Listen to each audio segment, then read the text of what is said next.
দোস্ত, আজকে রান্না হবে কাঁচকলা।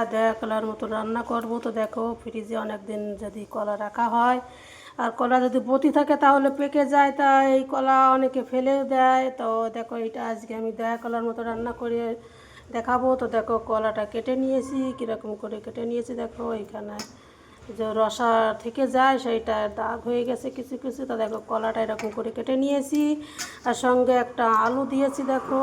আর কি দিয়ে রান্না হবে? মাছ দিয়ে রান্না হবে, আর রসুন সম্বরা দিয়ে। তা পুরো ভিডিও দেখতে থাকো। প্রথমে মাছ ভেজে নেবো, কড়াই ভালো করে গরম করতে হবে। তো মাছ ভাজা হয়ে গেছে, আর যে তেল ভাজা আছে ওই তেলে কলা ভাজতে হবে। লবণ দেব, সঙ্গে হলদি দেবো যেটুকু লাগবে, তারপরে এই কলাটা ঢেলে দেব, দিয়ে 5 মিনিট এটাকে ভেজে নিতে হবে।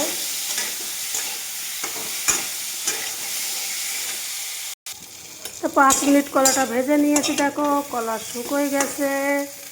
তার ভিতর দিয়ে দেবো আমি হরা মির্চির পাউডার, কাঁচা ঝাল, আর একটা টমেটো দিয়ে এটাকে 2-4 মিনিট ভেজে নিতে হবে।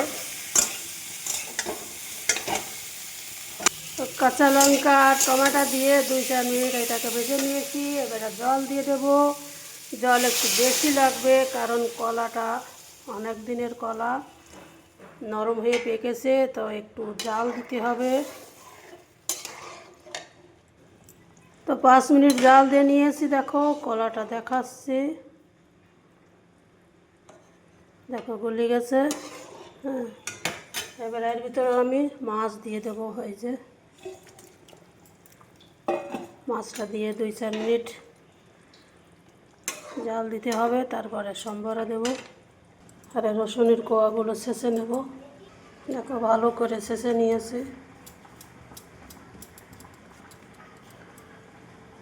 এদিকে আমার তরকারিটাও প্রায় হয়ে গেছে দেখো। এবার সম্বরা দেব।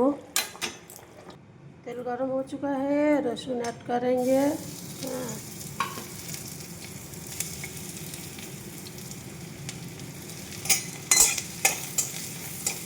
लहसुन हल्का सा ভেজে নেব। দেখো, রসুনটা ভেজে নিয়েছি ভালো করে। এবার আর তরকারিটা দিয়ে দেবো।